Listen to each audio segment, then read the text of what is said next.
a ir proyectando cuando podamos, si se puede. ¿Se puede? Sí. Mateo 5, del 1 al 12, que es donde se encuentran las bienaventuranzas. Lo que hicimos la semana pasada, bueno, está grabado y lo tenéis en YouTube, pero un resumen de qué era el Sermón del Monte, con qué intención se escribió, en qué circunstancias, dimos como unas pinceladas a la introducción. Y hoy ya nos metemos en el versículo 3, aunque empezamos a leer desde el 1, pues las bienaventuranzas, y aunque hoy vamos a ver la primera bienaventuranza, no es que vamos a ver 8 semanas seguidas las 8, haremos mención de todas, pero nos centraremos particularmente en una. Y dice así Mateo 5, del 1 al 12, viendo la multitud, subió al monte, y sentándose vinieron a él sus discípulos, y abriendo su boca les enseñaba diciendo, bienaventurados los pobres en espíritu, porque de ellos es el reino de los cielos.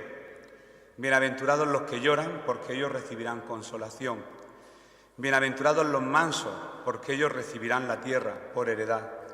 Bienaventurados los que tienen hambre y sed de justicia, porque ellos serán saciados. Bienaventurados los misericordiosos, porque ellos alcanzarán misericordia. Bienaventurados los de limpio corazón, porque ellos verán a Dios. Bienaventurados los pacificadores, porque ellos serán llamados hijos de Dios. Bienaventurados los que padecen persecución por causa de la justicia, porque de ellos es el reino de los cielos. Bienaventurados sois cuando por mi causa os vituperen y os persigan y digan toda clase de mal contra vosotros, mintiendo. Gozaos y alegraos, porque vuestro galardón es grande en los cielos, porque así persiguieron a los profetas que fueron antes de vosotros. Bueno, ya nos hemos metido lleno en las bienaventuranzas y a lo largo de las semanas que podamos veremos todo el Sermón del Monte, capítulos 5, 6 y 7 de Mateo, y hoy empezamos aquí hablando de las bienaventuranzas, que representan, aunque estuvimos hablando de algunos personajes históricos que lo cogieron como un estilo de vida o como una declaración de derechos humanos, está bien, pero realmente representan todo lo contrario a lo que yo no digo mundo, digo este sistema de cosas, este cosmos, que es lo que quiere decir, este sistema de cosas nos ha enseñado, o lo que el mundo ha intentado vendernos, y a veces como cristianos sinceros pues se lo hemos comprado, ¿verdad? Los valores, pues, de hecho hay una asignatura que se llama valores éticos, ¿verdad? Y en función de quién la da, pues recalca más un valor que otro, pero estos no son valores, ni siquiera son una serie de normas de conducta, al contrario, esto simplemente es un carácter. Las bienaventuranzas son el carácter. Bueno, lo vamos a ir desarrollando poco a poco. Pues he dicho que a veces como cristianos muy sinceros que somos, o lo intentamos, pues quizás estemos equivocados en algunos aspectos y entonces seguimos comprando valores que no son muy graves, pero no son valores cristianos. Por eso en el Sermón del Monte está contenido todo el mensaje de Jesús.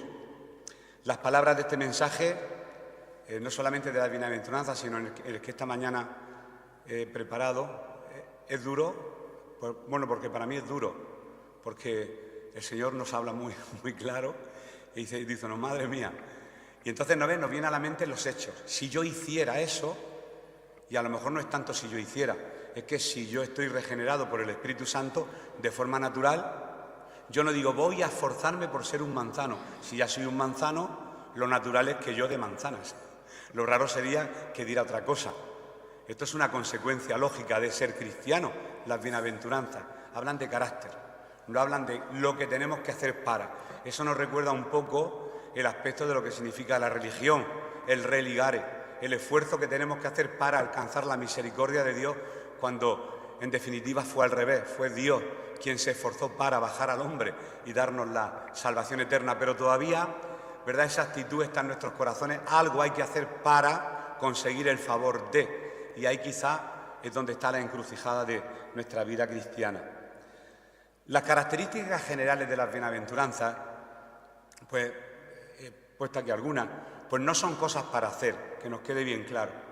No es una serie de instrucciones como el que compra algún electrodoméstico hoy. Instrucciones, número 1, número 2. Y va siguiendo. O cuando antes los teléfonos los vendían con manual de instrucciones y yo tenía que seguir las instrucciones para poder poner en marcha este aparatejo, cosa que se me ha dado siempre muy mal. No son normas, es otra cosa. No son cosas para hacer y cumplir, sino que hablan del carácter de los cristianos, Segundo, es el carácter de los cristianos. La bienaventuranza es el carácter, es como son los cristianos. Pero el cristiano aquí y ahora, no esperes a morirte, no esperemos a morirnos para reflejar este carácter, porque entonces será demasiado tarde. Este carácter se expresa aquí, en la tierra, mientras que estamos vivos, este carácter de Cristo. Tercer aspecto, característica, todos los cristianos han de ser así, no unos cuantos, todos los cristianos, no unos cuantos. A veces la Iglesia, y no le pongo apellido, ha dividido a los cristianos en los extraordinarios y los ordinarios, ¿verdad? El religioso y el seglar, o la parte religiosa y la parte laica, y eso ha hecho mucho daño, esa división tan sumamente tremenda, porque después nosotros también categorizamos a los cristianos, los muy espirituales, los muy espirituales, los espirituales, los regulares, los fríos, los flojos, y ya no, ¿verdad? Eso es muy humano, categorizar, digamos, la llenura. Yo estoy lleno del Señor hasta aquí, pero otro, yo estoy rebosante de su gloria. Y quizás la bienaventuranza rasa un poco esa actitud que tenemos de prepotencia, de pensar que somos los mejores y nunca es así. Pues todos los cristianos deben de reflejar lo que reflejan la bienaventuranza. No es la descripción de algunos cristianos excepcionales, sino que describen el carácter de todos y cada uno de sus discípulos, de los que un día pues decidimos seguirle. Ya he dicho que la religión divide a los cristianos, aquí lo tengo anotado, entre religiosos y laicos. Y eso no debe de ser así, porque parece que ya son unos de cúpula extraordinarios y nosotros somos del vulgo, ordinarios, ¿verdad? Los que no somos religiosos somos laicos. O viste sotana o no la viste, no, ya me he metido y no tengo que meterme con la Iglesia, pero esa no es mi intención. Otro aspecto, que todos los cristianos han de manifestar todas las bienaventuranzas, todas. No es decir, este manifiesta más la mansedumbre y aquel manifiesta más el ser pobre de espíritu y este llora más por su pecado y yo menos porque mi carácter no, porque eso sería biología y sería herencia. Porque por carácter tú puedes ser más manso que yo, pero la cuestión de la bienaventuranza no es una cuestión biológica ni de herencia, es una cuestión espiritual. Y eso creo que tenemos que entenderlo. El hecho de que en algunos se manifiesten unas características más que otras es cuestión de nuestro pecado, de nuestra imperfección y de que vamos caminando, como dice la palabra, ¿verdad?, de gozo en gozo, de triunfo en triunfo, de victoria en victoria, hasta que el día amanece, hasta que llega la aurora. En este caminar cristiano todos vamos dejando, aprendiendo y dejando lo que no y adquiriendo lo que sí, y vamos aprendiendo mucho a través de el Señor nos va enseñando, lógicamente. Así que, y última característica, que se den o no se den estas características que ahora vamos a empezar a ver, no depende de tu biología ni de mi biología, porque es una cuestión espiritual y aunque lo repita, esto que quiero que quede bien claro para mí el primero, no se trata de tener una tendencia natural a ser manso. Decimos, oye, qué persona más humilde, qué persona más orgullosa, ¿verdad? Cuando hablamos de espíritu en minúscula estamos hablando del carácter, el carácter. Porque eso no es justo, ¿verdad? Eso no es justo. Sería algo biológico, como ser alto o moreno. Es que depende de ti que seas alto, bajo, moreno, rubio. No, eso depende de tu biología. Depende de tu biología. Pues de la misma manera, las características que reflejan las bienaventuranzas es un asunto espiritual que se reflejan en todos los cristianos. Resumiendo, todas las bienaventuranzas en todos los cristianos. Es decir, sí, pero es que es cierto que no importa. Todos estamos en proceso y si hay algo que no manifestemos porque todavía está en proceso pues de curación y en proceso de... Bueno, yo llevo en proceso ya 40 años de mi vida, pero debo de reflejar pues el carácter de Cristo que aquí se señala en esta bienaventuranza. Por lo tanto, resumiendo, no es algo biológico, es algo natural. Bien, seguimos hacia adelante. Estas características naturales no son las que Jesús nos describe en las bienaventuranzas. Nadie es así por herencia o por nacimiento. Este carácter solamente se da, ahí voy. He dicho que no es nada biológico ni nada natural, es espiritual. Solo se da en aquellas personas que han nacido de nuevo. Es una obra regeneradora del Espíritu Santo. Es el verdadero milagro del Evangelio. Por lo tanto, es algo natural, con natural al ser humano, al creyente. si el Espíritu Santo está haciendo o ha hecho la obra regeneradora primero para salvación y posteriormente y día a día para santificación, pues se verán reflejadas estas características de esta bienaventuranza. Sabemos todos que hay gente, lo he dicho, lo repito, que por naturaleza es muy orgullosa, ¿verdad? Muy orgullosa, pero sin embargo reconoce su miseria espiritual y reconoce que toda su vida es un desastre por ir en sus fuerzas. Bueno, tiene ese carácter, pero reconoce. Y otros, al revés, piensan que pueden presentarse delante de Dios porque son buenos sin necesidad, como dicen las Escrituras, de humillarse ante Dios. Estas personas, aparentemente mansas, se presentarán delante de Dios diciendo más o menos esto me lo he inventado yo. No entiendo por qué bajaste a morir a la cruz. No hace falta.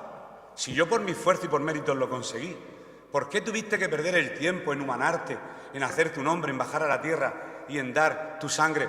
Si yo soy bueno, no tendrías que haber bajado. No entiendo. Yo solito me bastaba para presentarme ante tu presencia, porque soy manso y soy humilde, por mis propias fuerzas y porque genéticamente soy así. Entonces, ¿qué es lo...? ¿No ve? Hemos puesto una cosa que aparentemente es orgullosa, pero reconoce, y otro que se cree santo. Y aquí, bueno, podríamos hablar de tantas cosas de la palabra, ¿verdad? Del escriba, el fariseo, el publicano, de tantas cosas, del buen samaritano, porque todo está englobado precisamente en estos capítulos de Mateo. ¿Qué nos dicen las bienaventuranzas? Le quita la voz, pero no sé, no quiero que esto dé el follón. ¿Qué nos dicen las bienaventuranzas? Pues que nuestro carácter es completamente diferente carácter al que se manifiesta en el sistema de cosas, en el cosmos. Quizás se nada contracorriente, no en el sentido extremista religioso, yo no estoy hablando de eso. Debemos de ser atractivos, no en el sentido físico, que también, el que sea atractivo, atractiva, pues nada, que lo sea. Hablo espiritualmente. No porque somos mejores, sino porque somos diferentes. Es cierto que el creyente y el no creyente tienen como visiones, formas de ver el mundo completamente distintas. Y no estoy diciendo que por ser completamente distintas hay que rechazar al que no es creyente o el que no es creyente rechazar. Tenemos que tener, lógicamente, relación. No somos especiales ni vivimos en una burbuja aparte. Pero sí son caracteres distintos si vemos reflejado el carácter de Cristo en estos versículos.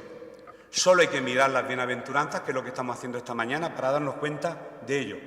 Mirad, un cristiano debe de buscar ser pobre de espíritu. Ahora lo explicaremos. En contraste con alguien que tiene otra visión distinta, que busca ser más influyente, ser más importante, promocionar más en su empresa. ¿Vale? Porque ser pobres, eso es un espíritu de tontos. Parece que siempre nuestras características cristianas como que no tienen que ver nada con este sistema de cosas. Un cristiano debe buscar la justicia en Cristo Jesús, en contraposición a todos aquellos que quieren salirse con la suya e imponer su justicia por encima de la justicia de los demás, su justicia, su injusticia.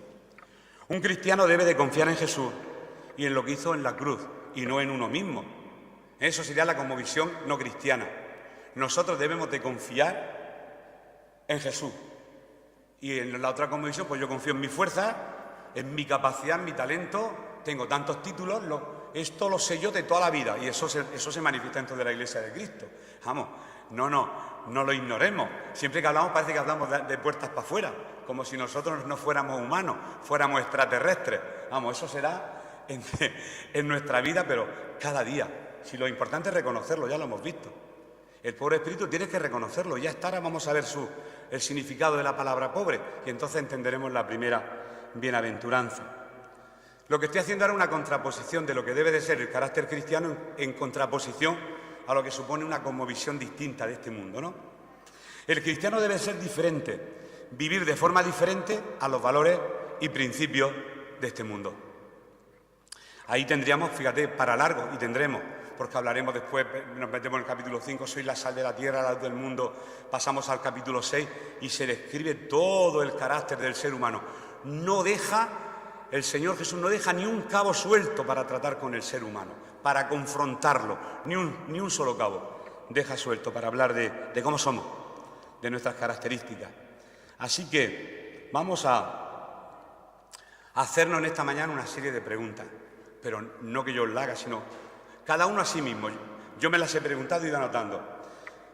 Pertenecemos al reino de las bienaventuranzas, nos gobierna Cristo, Él es nuestro Rey, nuestro Señor, manifestamos estas cualidades en la vida diaria, anhelamos que sea así, somos realmente bienaventurados, o sea, felices, afortunados, y ahora diré más acepciones. Hemos sido llenados no con las cosas de este sistema, sino con el Espíritu Santo, somos felices, tenemos paz. Son preguntas que tendríamos que hacernos a nosotros mismos cuando somos confrontados en esta parte de la palabra que hoy nos toca estudiar o enseñar. Pues antes de entrar de lleno en las bienaventuranzas, yo creo que es muy importante que hagamos un examen previo de todos y cada uno de los que estamos aquí en esta mañana, aquí en calle José López Martínez, número 3, y que interpretemos la bienaventuranza según el Espíritu de Cristo y no según los valores del mundo. León Tolstoy lo intentó y no le funcionó. Fíjate, me gustó el tema y cuando me fui el domingo pasado me metí a leer la vida de León Tolstoy y efectivamente, bueno, es fantástico, es un escritor ruso, es fantástico. Lo que él dice, que era incapaz de llevar a cabo nada. Claro, porque no eres tú escrito en ti. Es imposible, es maravilloso tener este carácter, claro, pero ¿cómo yo podría hacerlo? Claro, es que no se trata de hacerlo, es que es un reflejo del carácter del cristiano de forma natural. ¿Os dais cuenta? Y ahí quizás es donde está el error de entender las bienaventuranzas. 8 bienaventuranzas, 8 llaves, 8 puertas. Y si no podemos entrar por la primera puerta, os aseguro que no podremos salir por la última. Y la primera puerta, la primera bienaventuranza, la primera llave para el reino, pues en el versículo 3 lo hemos leído, bienaventurados los pobres de espíritu. Bienaventurados los pobres de espíritu. Pero hay otras bienaventuranzas, pero si no pasamos por la primera, las otras no podríamos. ¿Qué va? Hay que entrar por la puerta, para poder visitar toda la casa y salir después por la puerta del patio, si queremos, pero pegando saltos imposible. Por ejemplo, cuando dice bienaventurados los que lloran, se trata no de llorar por una emoción, porque escucho una canción muy romántica y me hace llorar, me conmueve, o veo una película con un argumento pues muy lastimero y también me puede provocar un llanto, sino se trata de llorar por el pecado. Cuando tú reconoces que eres pobre de espíritu y si en el Señor no tienes nada, entonces llorarás tu pecado cuando veas tu condición, que es la que vamos a ver en esta mañana, la condición como seres humanos. Llorar por el pecado, no por la emoción. No podremos llorar por el pecado si previamente no somos pobres o no reconocemos, mínimamente reconocer, que somos pobres de espíritu. También dice en otra bienaventuranza los pacificadores, que no los pacifistas, que no es lo mismo. No es lo mismo pacificador que pacifista. No podremos ser pacificadores si no hemos recibido la reconciliación con Dios. Y ya sabemos, porque lo hemos compartido muchas veces, que el ministerio del cristiano es el ministerio de la reconciliación. Con la predicación de la palabra, pues se reconcilia el ser humano, se reconcilia con Dios, hombres y mujeres. Siempre decimos hombres, yo se ve que soy un poco inclusivista, ¿verdad? Hombres y mujeres se acercan a Dios. Así que como cristianos nuestro ministerio, de forma natural, es el de la pacificación. Yo conozco hermanos que me gustan porque son pacificadores. Y cuando hay una polémica, hay gente que le gusta donde se mueve la bulla, ¿verdad? Donde está el chisme, donde está el sálvame deluxe. Y ahí, ¿verdad? ¿Qué ha pasado? ¿Te has enterado la última? Y ahí por ahí hemos pasado todos. Tranquilo. Si aquí no estamos descubriendo a nadie, estamos viendo lo que la palabra nos quiere enseñar a nosotros para ser semejante a Cristo y que seamos así de sencillos. Nada más. Los pacificadores son los que buscan la paz. No podemos reconciliar a nadie, vamos buscando mientras Romanos capítulo 5 y versículo 1. No podemos nunca reconciliar, estaba diciendo, a nadie si no hemos sido reconciliados primero. Para perdonar, hemos sido perdonados y perdonamos. Dice, damos de gracia porque recibimos de gracia. Nadie puede dar lo que no tiene y lo que Dios te da por gracia. Gracia es un favor inmerecido y como damos de lo que Dios nos da, somos simplemente pues, un mero canal. No es porque somos muy buenos, porque a veces pensamos que lo que hacemos por nuestra bondad natural o por nuestra herencia biológica. que también está bien el carácter, pero yo estoy hablando de la salvación y de cosas espirituales. Dice Romanos 5:1, así pues, justificados por la fe, tenemos paz con Dios por medio de nuestro Señor Jesucristo.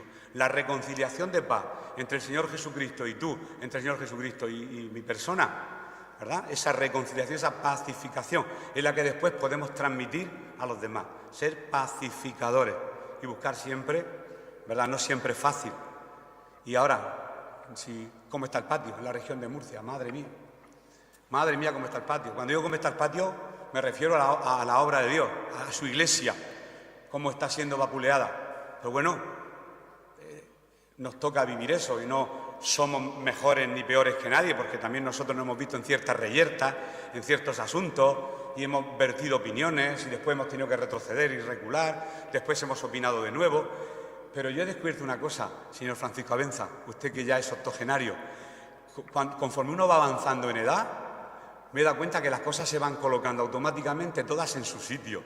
Y esa energía que tenemos de joven para luchar las injusticias y para tener ese carácter de Robin Hood, se va como cayendo solo. Y ya uno busca, ¿verdad, Ita? La tranquilidad, el tener relación con los hermanos, ¿verdad?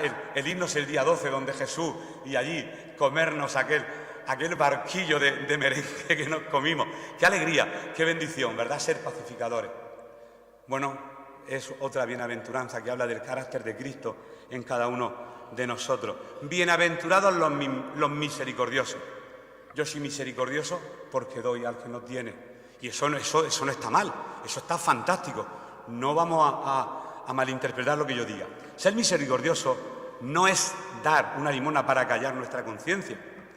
Y no está mal mitigar ni acabar con el sufrimiento, lógicamente, de la pobreza por injusticia, ¿verdad? Eso está claro, compartiendo lo que tenemos. Ser misericordioso es eximir al otro de toda culpa de forma gratuita, sufrir el agravio y dejar libre al otro de toda culpa. Si alguien te ha agraviado, perdonar y dejarlo libre de toda culpa. ¿Qué es más difícil? ¿Dar una limosna o dejar libre de toda culpa a aquel que te ha hecho daño? Hombre, es más difícil lo segundo. Es más sencillo lo primero, porque dar verdad. Y más si damos quizás de lo que nos sobra. Si damos de lo que nos sobra, pues como si no diéramos, no importa. ¿En cuál de estas dos actitudes se manifiesta más la misericordia de Dios, la misericordia de la bienaventuranza? Pues lógicamente en eximir, en dejar libre a toda persona, dejarla libre, que ha cometido cualquier agravio, justa o injustamente. Es lo mismo. Eso dice la bienaventuranza. En los versículos 11 y 12 del capítulo 5 de Mateo, los dos últimos que hemos leído al principio y que releemos de nuevo, dice así, versículos 11 y 12 del capítulo 5, el remate de este capítulo. Bienaventurados sois cuando por mi causa os vituperen y os persigan y digan toda clase de mal contra vosotros mintiendo. Gozaos y alegraos porque vuestro galardón es grande en los cielos, porque así persiguieron a los profetas que fueron antes de vosotros. ¿Quién puede vivir esto? ¿Quién? Cumplir todo esto. Nadie. Hay gente que dice, la vida cristiana es difícil. Yo le respondo, no, la vida cristiana es imposible. Sin la obra del Señor en tu vida es imposible. Va a ser difícil no, imposible. Es que es muy difícil, porque siempre pensamos en nuestro sacrificio, ¿no? ¿Os dais cuenta? En nuestro esfuerzo, en que sale de ti, no sale de ti. Es la obra del Señor en tu vida. Cuando tú reconoces la primera bienaventuranza, que todavía no hemos entrado, pero yo terminaré porque continuaremos, lógicamente, más adelante. Nadie te ofrecería ser pobre, ¿verdad que no? Sino acumular riqueza, ¿está bien?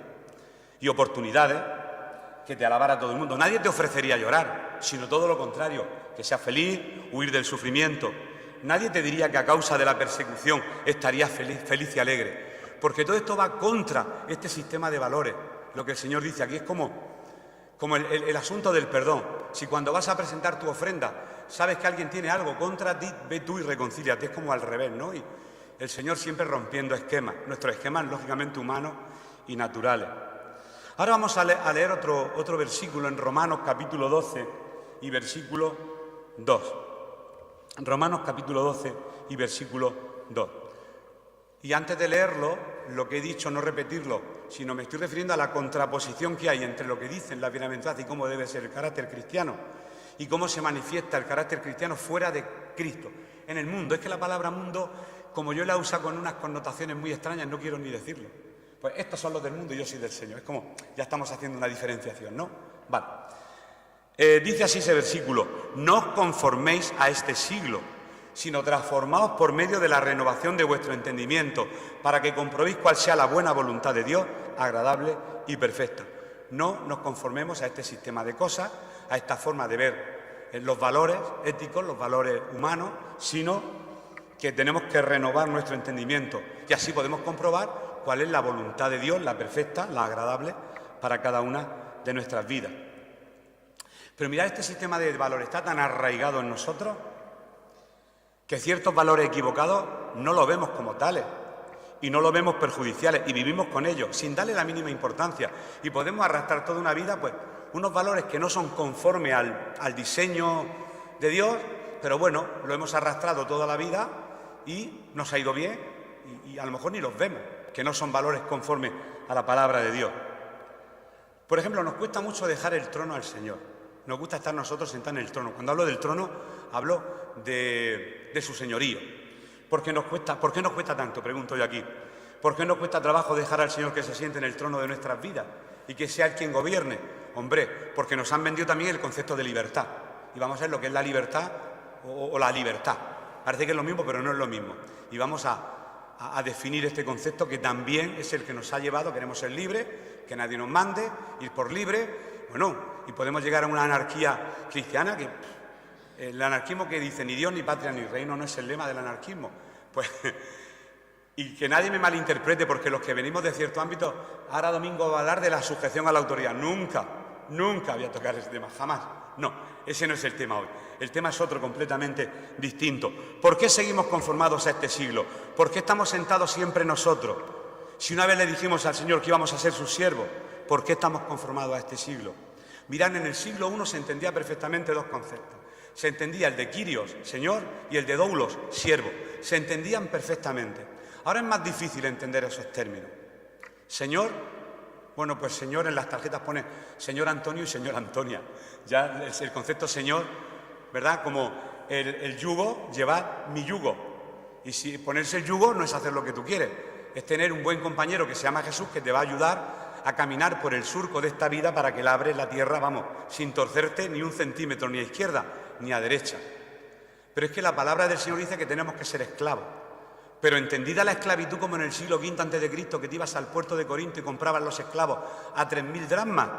No, yo no estoy hablando de ese tipo de esclavitud. Hablo de otro tipo de esclavitud que ahora vamos a leer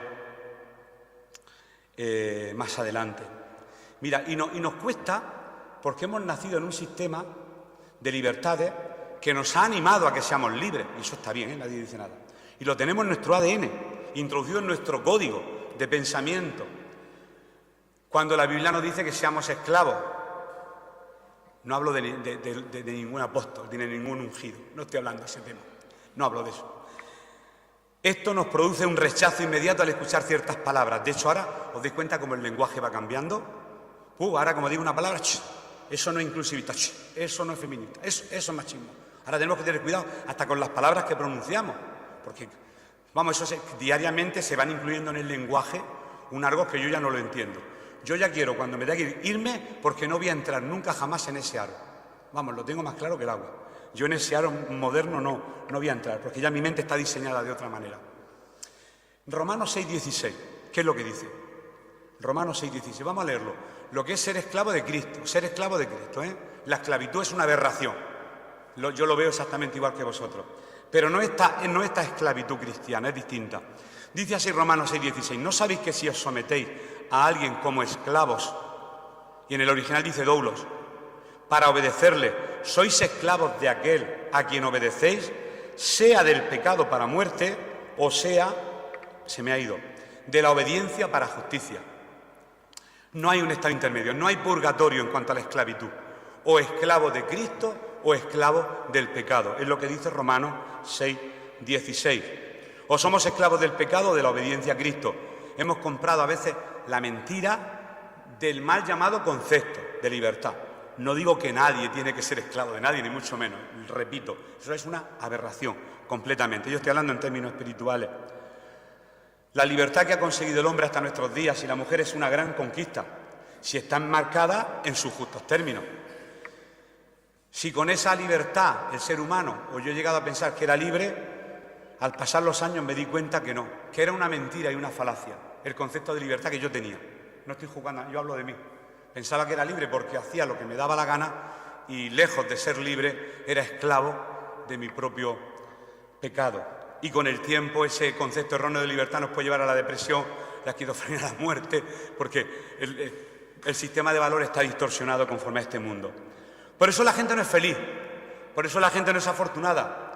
Y cuando digo la gente, parece verdad que estamos... Bueno, por eso el ser humano no es feliz, no es afortunado, no es bienaventurado, porque está primeramente engañada. Y luego se da cuenta del engaño de la vida por haber vivido en esa aparente libertad. Y eso, lógicamente, produce unos desvaríos increíbles. Y ahora viene la palabra que ajusta. Ese boomerang de la palabra que nunca vuelve vacía. Esa palabra que penetra hasta el tuétano. Esa palabra que te dice aún los pecados que hay escondidos, que pensamos que ni los tenemos, pero que están ahí. Y que el Señor, bueno, los va sacando por su Espíritu.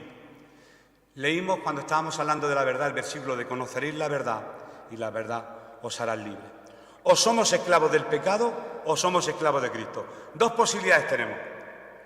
O somos esclavos o somos esclavos. Esas son las dos opciones. O somos esclavos o somos esclavos. No hay una tercera vía.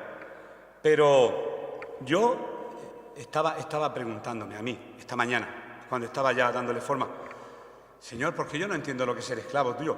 A mí me gustaría tener un amo como tú, un Dios todopoderoso, omnipotente, omnisciente, todo bondad, que quiere lo mejor para ti. Y fíjate la paradoja, ser esclavo de alguien que te ha hecho libre, ser esclavo de alguien que te ha libertado, es una paradoja. ¿Cómo soy esclavo de alguien que me hace libre? Sí, que nos ha liberado de las fuerzas demoníacas, del poder de Satanás, y nos ha trasladado del reino, de las tinieblas, al reino de su Hijo. Pues yo quiero ser esclavo de Dios, en esos términos. Me interesa. Y vamos a ver rápidamente tres características de la primera bienaventuranza. La primera, yo la he llamado la bancarrota espiritual. ¿Sabes lo que es una bancarrota? Cuando miran lo que tiene en el banco y tienen menos 18.327, números rojos, bancarrota. Ya no tienen nada que vender, no tienen nada. No tienen ninguna propiedad, bancarrota total. Hasta que tú y yo no lleguemos a la bancarrota espiritual, no vamos a entrar por el aro. Hay que estar en bancarrota. ¿Qué es la bancarrota? Bueno, pues es una bendición. Pero ¿sabes cuándo es una bendición llegar a la bancarrota? Cuando Dios la usa para liberarte. A lo largo de la Biblia vemos como muchos personajes necesitaron su desierto espiritual para poder entender lo que el Señor les quería decir. Necesitamos ser tratados, todos lo sabemos. Y a veces es necesaria la bancarrota en nuestra vida. ¿Sabéis por qué? Porque Dios multiplica las fuerzas del que tiene, ¿cuánto? Ninguna. Dios multiplica las fuerzas del que no tiene ninguna, del que está en bancarrota. Ahí es cuando Dios actúa, cuando está en bancarrota total. Ahí es cuando tus fuerzas son multiplicadas, cuando estás en bancarrota. Oye, me dan ganas de llorar. ¿Esto será algo pentecostal? No sé, será su palabra. Todos hemos tenido a lo largo de nuestra vida alguna bancarrota. ¿Has tenido alguna bancarrota? Te has visto ya como, madre mía, estoy en las últimas. Aquí ya no me salva nadie. Esto es imposible. Quizá a lo mejor a ti te amparaba tu educación o tu amparo de tu familia, pero cuando te ves que no, que ya estás perdidísimo, llegas a esa bancarrota espiritual. Lo que pasa es que todos no la reconocemos. Necesitamos reconocer que somos pobres de espíritu. Tan pobres que hemos caído en bancarrota. No es la pobreza esta de que en lugar de un iPhone 8 tiene un iPhone 2, no. Yo no hablo de esa pobreza. Yo hablo de otra cosa completamente distinta. La primera puerta de las bienaventuranzas la encontramos en Mateo 5:3. ¿Qué es la bienaventuranza? Bienaventurados los pobres de espíritu, porque de ellos es el reino de los cielos. Hombre, algunos pueden leerla de otra forma. Bienaventurados los que tienen dinero, los que son hermosos, los que tienen poder, inteligencia, fuerza, fama. No. Bienaventurados los pobres de espíritu. ¿Sabéis por qué? Porque Jesús se enfoca en lo que tú eres, en lo que somos y no en lo que tenemos. El enfoque de Dios a tu vida, Él te ama por lo que tú eres, no por lo que tú tienes. Eso nos importa más a nosotros que a Dios. El estatus económico, el estatus social nos importa más a nosotros que al mismo Dios. Porque bueno, algunos tendrán el reino de este siglo y otros pues tendrán el reino de los cielos. Eso es optativo, opcional. El reino de los cielos es para los pobres de espíritu. Lo hemos leído en la bienaventuranza. Repito, el reino de los cielos es para los pobres de espíritu. Por lo tanto, la primera llave es ser pobre en espíritu. Pobre en griego. Esto no es un alarde de, ¿cuánto griego? No sé tanto griego. Pero la palabra es muy importante, porque los que estáis acostumbrados a buscar en los diccionarios, los diccionarios, está todo aquí ya, ¿no? Os dais cuenta que una palabra puede tener o una aclaración, se llaman acepciones. Hombre, si buscas la palabra banco, te dice banco, lugar donde se maneja el dinero, lugar donde te puedes sentar, un grupo de peces, un banco. Dais cuenta, palabras que tienen distintos significados y eso tiene nombre en la lengua. Pero el griego es muy rico en el sentido que buscas una palabra y te da a veces 14, 16 acepciones que yo pienso que los traductores se volverían locos para traducir la palabra del griego al español. Porque a veces cuando se pasó el verbo aborrecer al castellano la liaron. El que no aborrece a su padre y a su madre. ¿Y cuántas personas rechazaron ese texto bíblico porque no sabían traducir el verbo miso? Que quiere decir amar menos, amar con menos intensidad. Y entonces, ahora lo entiendo. Os daros cuenta de la importancia del lenguaje que ya nos habló Abraham, que tiene en la traducción e interpretación. Bueno, que me lío y el tiempo pasa. ¿Qué quiere decir? Pobre, en griego, tojos, T-O-J-O-S. Bueno, los caracteres latinos. En otros sería tau, no recuerdo las letras, X. Quiere decir mendigo, pordiosero. Alguien que depende absolutamente de otro alguien para vivir. En Europa no entendemos lo que es un tojó. Tendríamos que irnos realmente a un país realmente pobre. Esto es un tojos. Esto sí, porque tú estás en Occidente. Y tú simplemente que en lugar de una casa de un alquiler de 1.000, tienes la casa de alquiler de 300. Pero vives en una casa y comes todos los días y tienes ropa. Y tienes un móvil. ¿Verdad? Si aquí el que menos tiene es, madre mía. Yo, todos mis niños en el instituto, todos tienen iPhone. Yo no sé cómo se la apaña. Yo nunca he tenido un iPhone en mi vida. Lo he tenido, pero bueno, ellos saben. Estamos hablando de riqueza y ese no es el tema. Otras acepciones que tiene la palabra. Uno que se agacha, uno que se pone en cuclillas, que se somete, que se esconde por temor. Eso es un tojos. Eso, cuando dice la palabra bienaventurados los pobres, es aquella persona que ya es un mendigo, que ya se arrastra, que ya no le quedan fuerzas, ya se pone de rodillas para suplicar, para pedir, se somete, tiene miedos, temores. Eso es el significado de la palabra en esta bienaventuranza. ¿Qué es un pobre espiritual? Mira, un pobre espiritual es aquel que depende desesperadamente de Dios para vivir. No confía ni en sí mismo ni en sus posibilidades, solo en Dios. Y sin Dios sabe que estaría en la bancarrota. Sin Dios sería un pordiosero. Sin Dios sería un mendigo. Esto es el significado de la palabra pobre de espíritu. Lo opuesto a la independencia que el ser humano quiere de sí mismo. Además, esta bienaventuranza es un ataque derecho hacia el ego, hacia el yo. Por eso, el Mateo 5, 6, 7, muchas personas que lo han leído, los golpes del espíritu, eso va contra tu yo total, eso te rompe el yo, te deja sin yo. Ya no sabes ni cómo te llamas. Es un ataque pero directo, pero es por amor a Dios, por amor a nosotros, que Dios nos lanza estas bienaventuranzas, por amor a nosotros, para que sepamos cuál es su voluntad agradable y perfecta. Un pobre de espíritu es alguien que reconoce que depende absolutamente de Dios, como hablaba del Salmo 42, ¿verdad? Ese ciervo que bramaba, y termina el salmista diciendo, mi alma tiene sed de Dios, del Dios vivo, ¿cuándo vendré y me presentaré delante de Él? El que tiene necesidad, el pobre tiene necesidad y pide en términos naturales. Y el pobre de espíritu necesita diariamente pedir que Dios también le dé la porción diaria para sobrevivir espiritualmente en medio de este mundo que nos absorbe y nos chupa la sangre. Ese es el pobre de espíritu. No es un débil mental, ni alguien que no tiene para comer, ni tan siquiera el que está lleno de deuda. Se refiere a los que reconocen que necesitan a Dios para poder vivir. Porque los ricos también pueden ser pobres de espíritu, ¿verdad? Otra paradoja. Los ricos pueden ser pobres de espíritu. Por ejemplo, Salomón, Job, ¿verdad? Personas con mucha riqueza. Bueno, Se puede ser pobre de espíritu, no digo que lo sean porque no voy a hacer un juicio de los personajes bíblicos. ¿Qué nos decía Pablo? Sé vivir en la abundancia y sé vivir en la escasez. Os daros cuenta como de la parte económica también se habla. Pues mira, hasta que no nos veamos como un tojós, no podremos seguir hacia el reino de Dios. Pero eso es imposible. Es imposible, es imposible.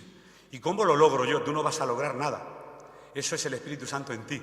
Eso es el carácter de Cristo en tu vida, el que manifiesta esa pobreza espiritual y la primera puerta, el poner la otra mejilla. Alguien me tradujo, mirad cómo alguien me tradujo este texto. La Biblia dice que si te dan una mejilla le pones la otra. Dice, pero la Biblia ahí se calla. No dice si te da el segundo guantazo lo que tienes que hacer. Para justificar, porque me dice, a la de dos le doy. A la primera me aguanto, pero a la segunda, eso ya es el Evangelio según San me conviene 3:4. Eso ya podemos añadir o quitar lo que queramos. Pero son ataques al ego, al yo, a nuestra forma de ser. Y Dios lo que quiere precisamente es cambiar. Repito, no son cosas para hacer, es cosa del carácter. Esto sale solo de un carácter que ha sido transformado si realmente nuestra vida ha sido transformada. Esa es otra.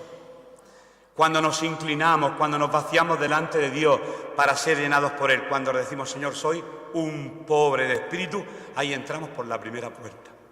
Ahí entramos cuando reconocemos nuestra condición, que no es fácil. Pensamos que no es fácil. Es que piensas que el orgullo nos lo impide. Yo no soy como ese. Y ya nos acordamos de parábolas bíblicas. Yo como ese, gracias Señor que no soy como ese. ¿Os acordáis, verdad? Eso está en las Escrituras. Cuando alguien se compara con la actitud del otro. Por mucho que tengamos, si no somos pobres de espíritu, no hay nada. No se trata de vender todo para ser pobre y entrar en el cielo. Jesús tenía amigos con posibilidades económicas. José de Arimatea, Nicodemo, tenía gente con posibilidades económicas. No estoy haciendo aquí una apología de la riqueza ni de la pobreza, porque quiero solamente ir al área espiritual. Ahora vamos a leer en Lucas capítulo 16. 19 y ya voy leyendo hasta que pare porque no sé dónde voy a parar. Lucas 16, 19. Es la historia del rico y Lázaro, todos la conocéis, si no la leo entera porque la conocemos, pero vamos a hacer algunas apreciaciones nada más de este texto. Dice así la palabra que había un hombre rico que se vestía de púrpura y de lino fino y hacía cada día banquete con esplendidez. Había también un mendigo llamado Lázaro que estaba echado, tirado, inclinado, en cuclillas, a la puerta de aquel lleno de llagas, y ansiaba saciarte de las migajas que comía de la mesa el rico. Y aún los perros venían y le lamían las llagas. Aconteció que murió el mendigo y fue llevado por los ángeles al seno de Abraham. Y murió también el rico y fue sepultado. Y en el Hades alzó sus ojos estando en tormentos y vio de lejos a Abraham y a Lázaro en su seno. Entonces él, dando voces, dijo: Padre Abraham, ten misericordia de mí y envía a Lázaro para que moje la punta de su dedo en agua y refresque mi lengua, porque estoy atormentado en esta llama. Pero Abraham le dijo: Hijo, acuérdate que recibiste tus bienes en tu vida, y Lázaro también males, pero ahora este es consolado aquí, tú atormentado. Además de todo, esto es una gran sima está puesta entre nosotros y vosotros, de manera que los que quisieran pasar de aquí a vosotros no pueden, ni de allá pasar acá. Entonces le dijo: Te ruego, pues, Padre, que le envíes a la casa de mi padre, porque tengo 5 hermanos, para que les testifique a fin de que no vengan ellos también a este lugar de tormento. Y Abraham le dijo: A Moisés y a los profetas tienen, óiganlo. Él entonces dijo: No, padre Abraham, pero si alguno fuere a ellos de entre los muertos, se arrepentirá. Mas Abraham le dijo: Si no oyen a Moisés y a los profetas, tampoco se persuadirán, aunque alguno se levante de entre los muertos. Esta es la radiografía de la realidad del corazón del hombre. Había un tojós a la puerta del rico, echado, y cada día este hacía banquete y disipaba sus bienes, pero cada día le veía. Cada día cuando salía se encontraba con el tojós, con su Lázaro particular. Hasta que no nos lleguemos a ver así, como he dicho, nos tendremos la primera llave. Pero yo voy a otra cosa, a la oportunidad que Dios le estaba dando a ese rico de darse cuenta que él tenía que ser como el otro que estaba echado. Cada día lo veía tirado a su puerta, mendigando, pidiendo, con necesidad. Dios dice, no hace falta buscarlo, que nuestras mejores obras, lo sabemos, son como trapos de inmundicia, palabras duras, lo he dicho al principio. ¿Y crees tú y creo yo que podemos presentarnos delante de Dios con nuestra justicia? No, pienso que tenemos que vaciarnos de nosotros mismos para que Él nos llene. Y entonces seremos, a los ojos del Señor, un pobre de espíritu lleno de llaga. Podemos encontrar 1000 justificaciones a nuestro comportamiento. Si creemos que tenemos algo que merece la pena, entonces no encajamos con el relato de Lázaro. Si creemos que tenemos algo bueno, no encajamos con ese retrato. Lázaro estaba tirado en el suelo. ¿Estábamos nosotros así? ¿Ansiamos saciarnos de las migajas? Esta es la definición de un tojos literal. Esta es la radiografía de tu corazón y de mi corazón. Pero todo el mundo no quiere ir al radiólogo. Y si va, pues no quiere escuchar el diagnóstico. Eso me pasa a mí. Que no me digan lo que tengo. No, Dios. Porque si te dicen el veredicto, la sentencia, el diagnóstico, un tojos. Usted es un tojos. Total. En toda regla. Por diosero, mendigo, parece que suena insulto, pero es lo que dice su palabra.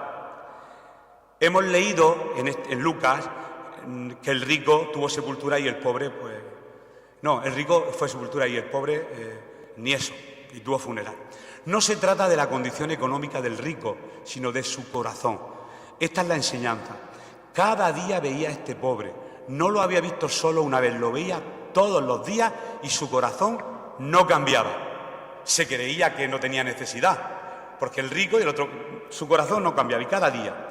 Y esto es lo que nos quiere enseñar el Señor. Todos los días le daba la oportunidad para que el rico reconociera lo que había en su corazón. Dios le regalaba la posibilidad de arreglar su corazón. Te tienes que sentir de esa forma, te tienes que sentir de esa manera, te tienes que sentir así. Reconocer que fuera de Dios tu vida no tiene ningún sentido. Vamos a ver rápidamente la segunda característica y tercera, que son 5 minutos. La primera hemos dicho la bancarrota, segunda el quebrantamiento. El quebrantamiento.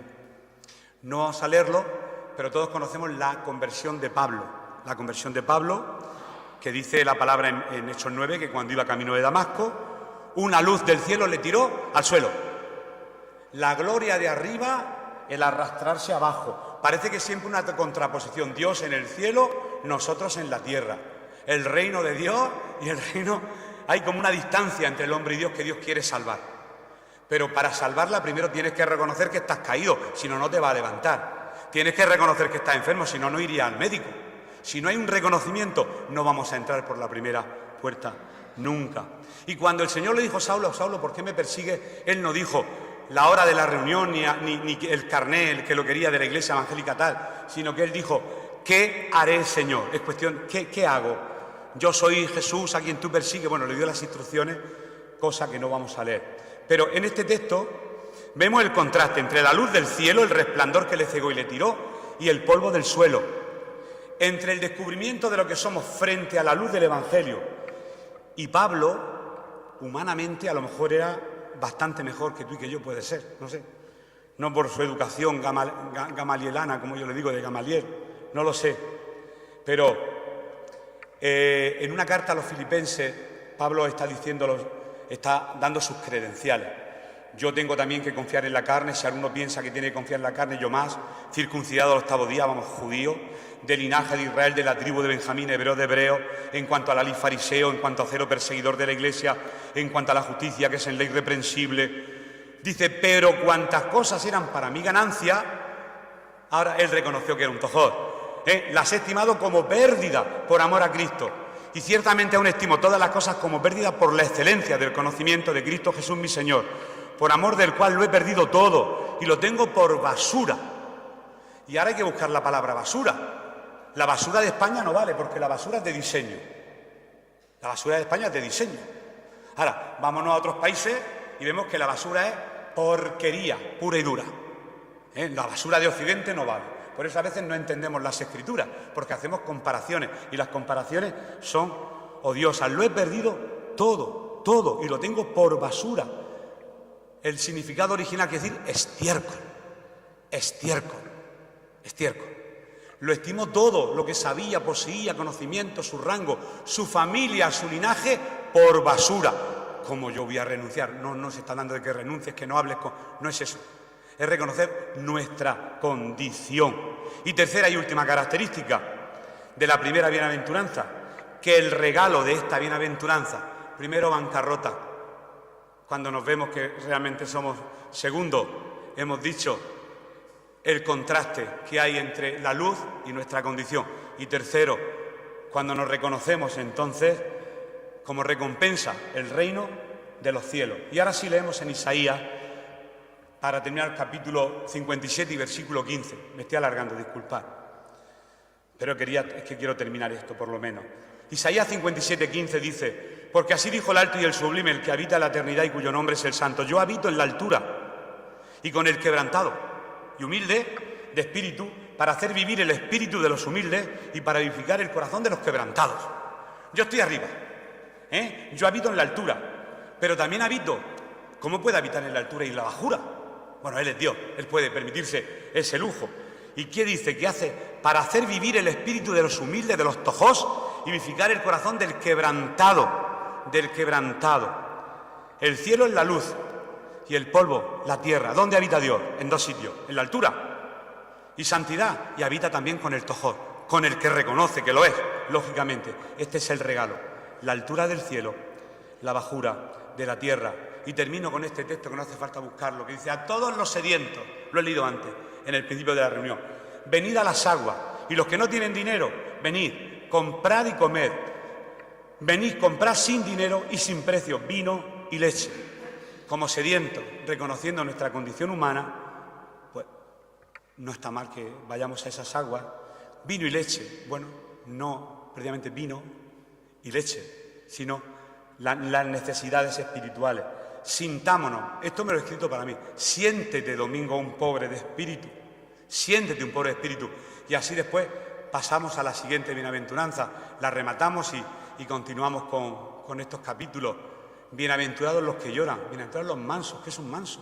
¿Qué es lo que hay que llorar? Y cuando entendamos que Dios va derecho a golpear nuestro ego, pero daros cuenta cuál es la primera puerta: reconocer nuestra condición. Y a partir de ahí empieza el Señor su obra en todos y cada uno de nosotros, de santificación, lógicamente.